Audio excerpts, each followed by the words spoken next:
All right, it's Sunday night. We are out here at the corner by the jail. So we're on the corner of Cole and Barrister.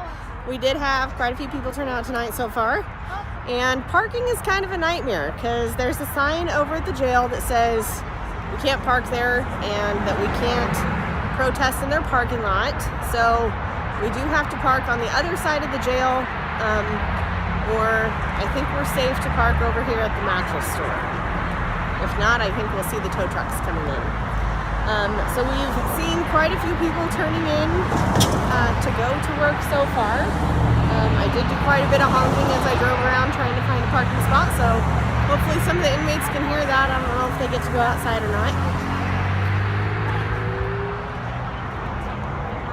I was kind of excited. I had somebody come up that I've never met before that's been watching me, and she's like, "Oh, I've been watching you." So I feel like it's kind of effective. Somebody saw it.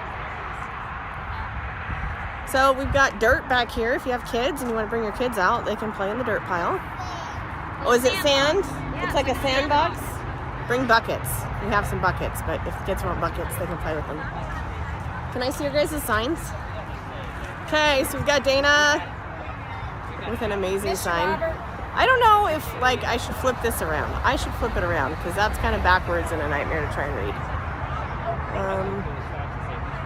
Flip the camera. Oh, maybe. Hold on. Okay, now you can read it. It's the right way. Hopefully it's the right way for you guys. All right.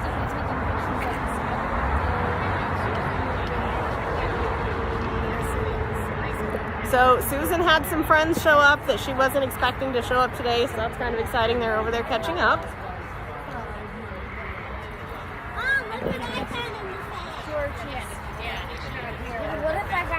Thank you for coming. How are you? We're live. I don't know if you can see it. I can't see it because it's so dang bright. But you want to say something? No? Okay.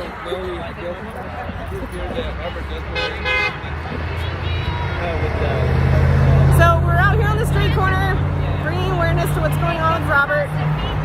If you guys don't know what happened, Robert's in jail for banging on a bucket. I brought my bucket, but I forgot my stick, so I'm going to have to set this down here in a little bit and make some noise. But he was banging on the bucket because he was trying to prevent lockdowns back in 2020. So if you paid attention to anything that happened in 2020, at the end of it, they were trying to lock down all sorts of things. They were trying to make it so you could not have more than 10 people at your home for Christmas.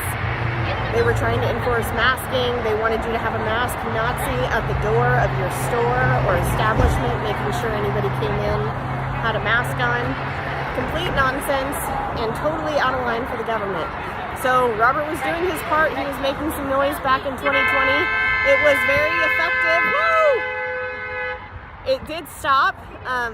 It did stop them from voting on that. So I believe, and I think everybody believes, it did have a true effect on what the health departments did do back in 2020. So he truly is an American hero. He is standing up for our rights. 6 months is for disturbing the peace. Again, that's for banging on a Home Depot bucket for less than 8 minutes at a public protest. I don't know about you guys, but I've made noise in the last 2 years, and in the last 2 years, I personally have probably made more noise at these protests than Robert did that night. And so we got to stand up for this because it doesn't just affect him. This could affect protests going forward in the future, and it will affect the way that our kids grow up. We can't allow the government to tell us that we no longer have freedom of speech when we're trying to assemble to redress our government.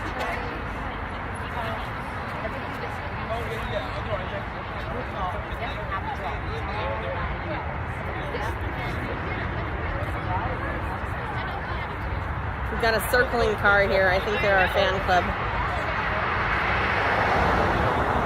So I was hoping somebody was going to bring some chalk because we have this massive concrete wall underneath the overpass. I don't know if you can see it, but we've got two massive concrete walls back here. We've got one on this side, and then we've got one on this side.